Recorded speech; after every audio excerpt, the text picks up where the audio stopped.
Shalom, shalom, shalom to all the faithful Akim and brothers who are listening in. I want to make this lesson about not worrying. It's kind of me going on a bit of a rant, but I have to give it to you according to the scriptures. As the time nears, we understand that the last days are coming. First of all, let me just start the video by saying Barakadaya Yahweh, Barakadaya Yahweh Shai, Barakadaya Yahweh, Barakadaya Yahweh Shai, Barakadaya Yahweh, Barakadaya Yahweh Shai, Bahasham, Wakah, Kudash. I want to say in regards to these last days that are arriving and coming upon us, that we have to understand that there will be great tribulations and troubles and Jacob's trouble ensuing. But in the same breath, we have to get our minds right and stay on edge, that we can't fall astray and fall out of the truth because of being tempted by fleshly needs. So I'm gonna start with this verse in Luke. Is I'm really gonna get to the point, being, for brothers not to take that Rfid chip, the NFC chip, the mark in your forehead or the mark in your right hand or your left hand, because you got some Jake that say they don't want to put it in their right, they can put it in their left. Really mocking the truth, but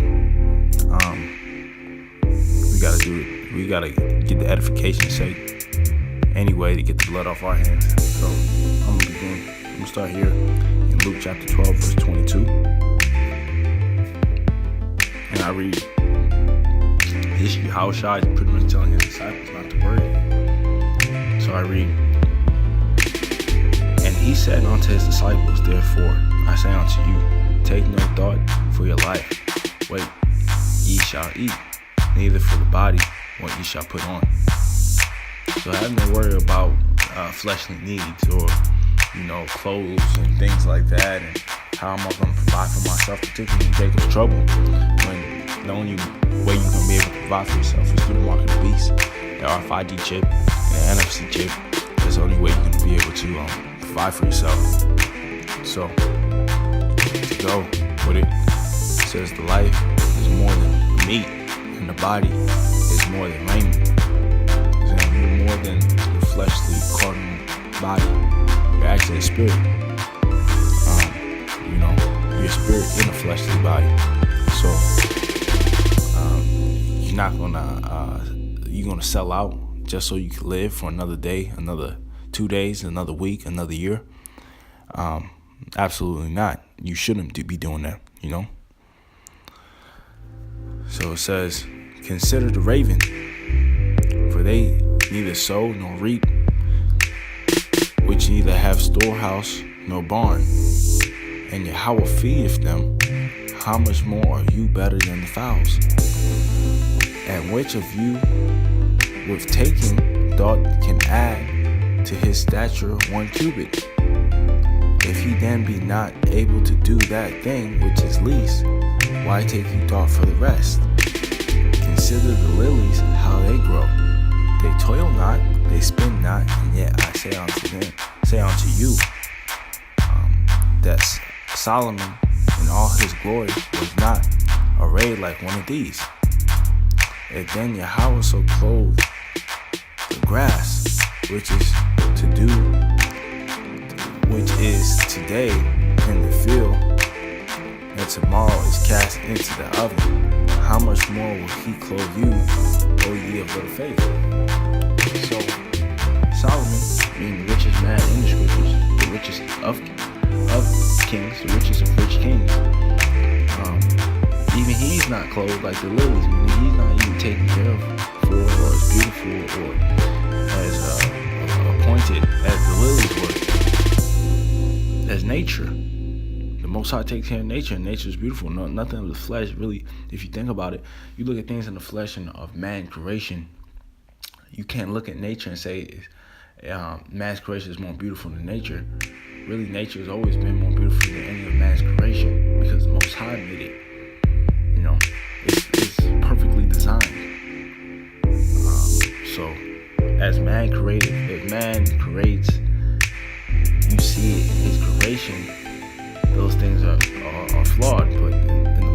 as the entirety of his creation, nothing's flawed. Everything goes to plan. So we can't, everything of nature is beautified pretty much, and it's really better looking than any of even the greatest of fleshly things, of cardinal things. So it says,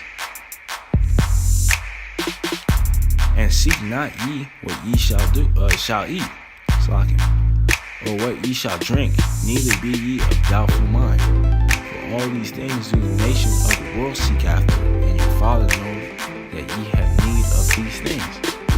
So even the nations, they seek after it. But don't you know the Heavenly Father provided for the nation of Israel? Isn't that our substance, or our substance? Excuse me. So we can't look at certain things and worry about those things, particularly in Jacob's trouble. As the Most High provided for his people manna from the heavens, bread of the heavens. Well, what do you think he's gonna do for us? And we in the truth, and we part of we the hopeful elect. So he gonna provide for us in Jacob's trouble when we in the wilderness, when we suffering. We gonna be fed, but we gotta look out for that, not to worry about cardinal things. Okay, let me go into the scripture, the mark of the beast, in Revelations chapter 13. I'm sorry, verse 16 or 15, really. And it says, and he had power to give life unto the image of the beast, that the image of the beast should both speak and cause that as many as would not worship the image of the beast should be killed. If you're not going to worship that beast, and when it says the image, it means philosophies, the style, the way of life, the knowledge of the system, like the incarnation of the system, being Babylon the Great. If you're not going to acknowledge that bestial system, then ultimately, you're going to be killed. Now, I'm going to get that too, but just to show you here, to start here, it says, and he causeth all, both small and great, rich and poor, free and bond, to receive a mark in their right hand or in their foreheads. So right there it tells you, a mark, meaning charagma, an incision, a stamp, so to speak, an identification tag, the RFID chip, identification, RFID chip. So in your right hand, and in your forehead, the NFC chip, connecting to an AI, which I'm not trying to go off here. I'm going to say it like this. That's how you know Esau really is the serpent in the garden, meaning that he has that same spirit of a deceiver, that same spirit of being wicked as hell. Because the same way the serpent told Eve to eat that apple, or those wicked philosophies, and from the knowledge of from the tree of knowledge of good and evil, it's the same way that Esau today is telling Jay to take that chip and that NFC chip, or really AI, artificial intelligence, as a way to become your own God. That's really what transhumanism, to become your own God, to exceed human limitations, to exceed the human condition. So Esau, that's the apple, pretty much. That's the apple of Esau right nowadays, the apple of knowledge of good and evil. Esau always tells you that your learning capabilities and your learning potential and your intellectual potential will be increased hundreds of folds, thousands of folds, intertestimonially, or not intertestimonially, excuse me, but infinitely. So that's really like akin to the apple in the garden, or that wicked knowledge, So him putting that mark in their right hand, man, that RFID chip is a way to tag you. You could pay for things, no man. And it says here, and that no man might buy a man might buy or sell, save he had the mark, or the name of the beast, or the number of his name.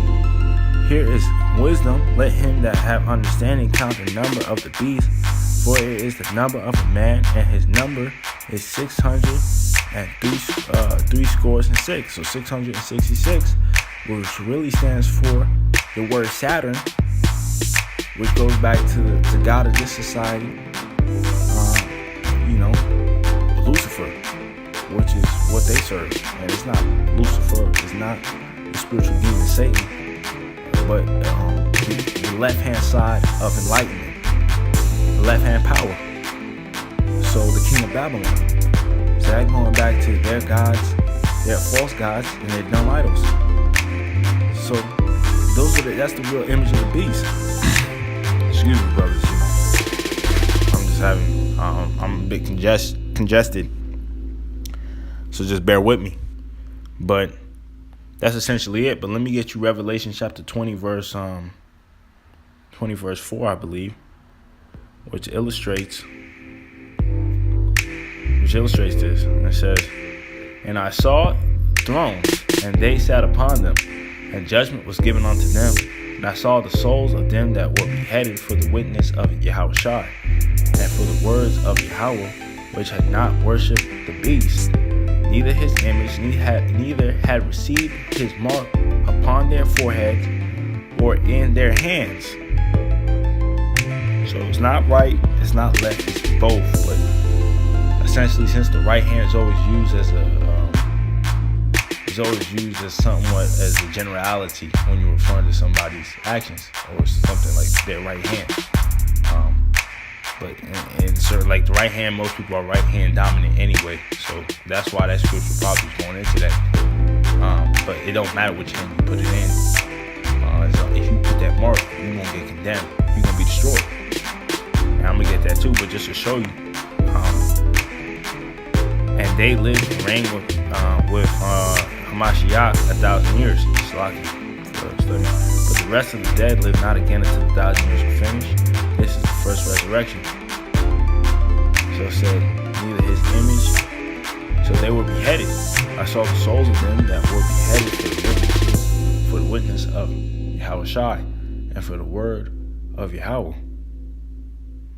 So they were beheaded. They were killed. And let me go to Revelation 14. And just to find that verse.